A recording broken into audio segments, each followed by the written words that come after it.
كم مجدا سطرنا على صفحاته. السلام عليكم.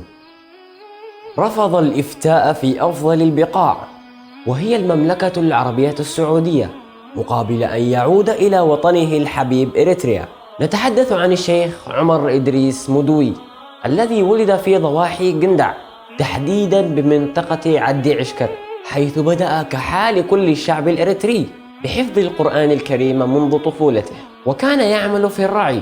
مع ذلك لاحظ شيخه الذي يدرسه نبوغا مبكرا وسرعة في الفهم، فنصحه بالذهاب إلى السودان لكي يلتحق بخلاويها العريقة ويستفيد من مدارسها في تحصيل العلم.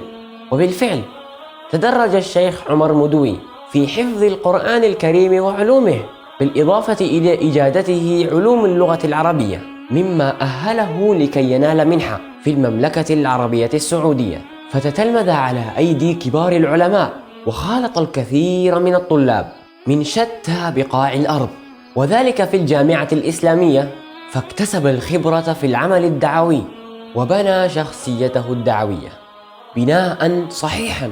فعرضت عليه دار الإفتاء بالمملكة العربية السعودية بالانضمام إليها، لكنه اعتذر بكل أدب رغم العرض المغري جدا، وفضل العودة إلى بلدنا الحبيب إريتريا، متمثلا بقوله تعالى: وأنذر عشيرتك الأقربين. وبالفعل نزل الشيخ عمر مدوي بقندع وبدأ في تعليم الناس أمور دينهم، كما قام بإنشاء معهد علوم الدين الإسلامي جمع له عديد من العلماء الذين ساعدوه في نشر العلم والدعوة. وقد كان الشيخ مدوي كفيلا للطلاب، مما جعله محبوبا في كل مدينة قندع، ولكن وبسبب التضييق عليه اضطر للهجرة إلى القضارف بالسودان، وأسس مركزا للتحفيظ هناك. فقد كانت الدعوة تشغل الشيخ مدوي حتى وافته المنية في عام 2003 بعد أن خرج آلاف الطلاب وترك بذرة صالحة وعلما ينتفع به.